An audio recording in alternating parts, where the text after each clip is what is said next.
Helpful advice. During 2022, I was looking at a Facebook post.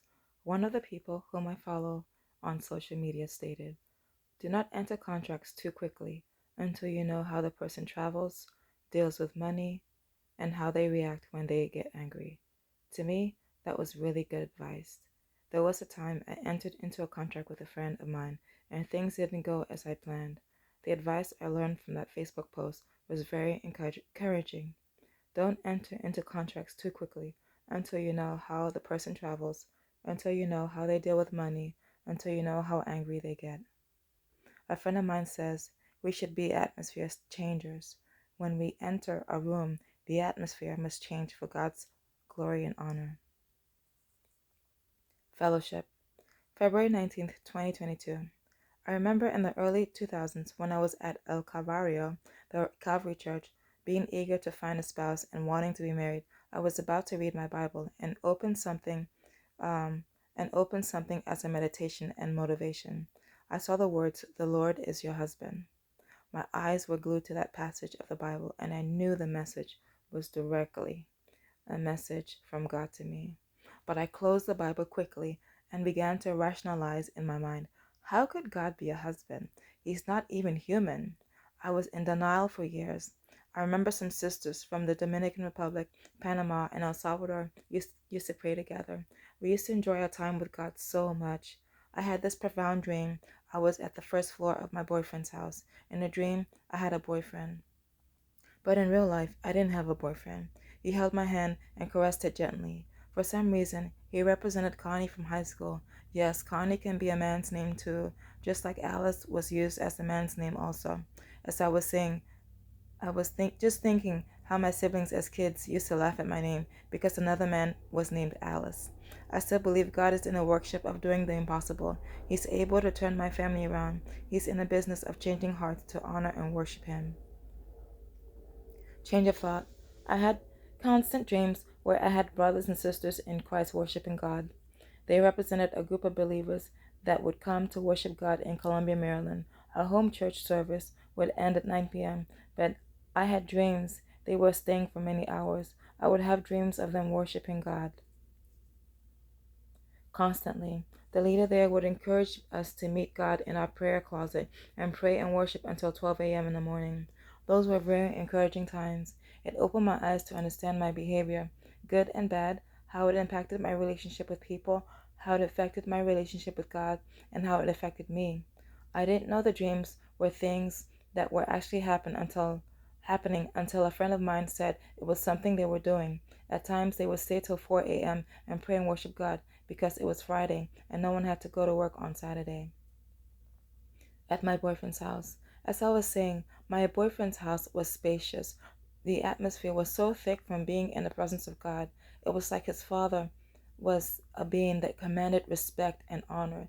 His father was located upstairs.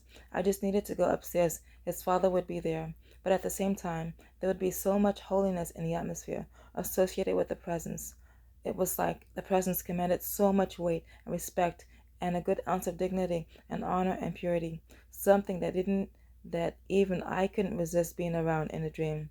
But I'm so glad that my boyfriend was there because he could shield me from his dad. I know at the time his dad would not bring me any harm, but I knew his dad was just somebody so good, and at the same time I don't have access to, but my boyfriend did, which was a good thing. I also remember from the dream my boyfriend had asked how I wanted my room to be painted. The ceiling borders were painted in pink. When I had put my dream on Facebook a few years ago, a female pastor of mine was generous enough to tell me the interpretation of the dream. The pink signified my immaturity. My boyfriend was a representation of Jesus Christ, and his father was God. Buy milk.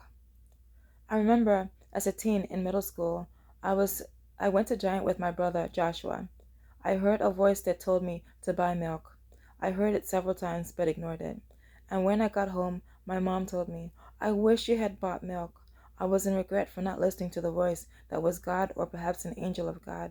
I remember at that time, I was around the age of 14. I used to read the Bible. I started becoming more interested in God and praying. I had read a pamphlet on angels, yet this pamphlet was a book that cost 99 cents. It was a booklet of testimonials of what was doing in people's lives, angelic visitations, and how they were given the opportunity to see God's messengers, God's angels at work on mission. People were saved from vehicle accidents, and people were miraculously healed. Daycare.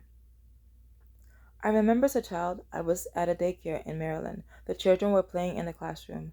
I remember in an instant, even though I was there physically, I was taken into a vision where I had seen what I thought at the time were people walking over were people watching over the children.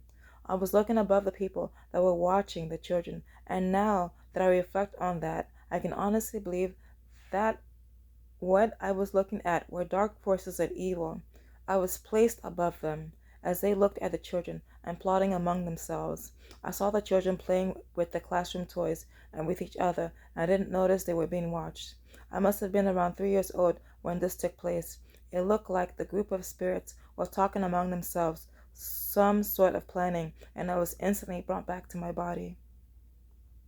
As a kid, I remember thinking Play-Doh was chewing gum, being potty trained by mom, my younger sibling falling down a flight of stairs and not having any injuries but a chipped front tooth.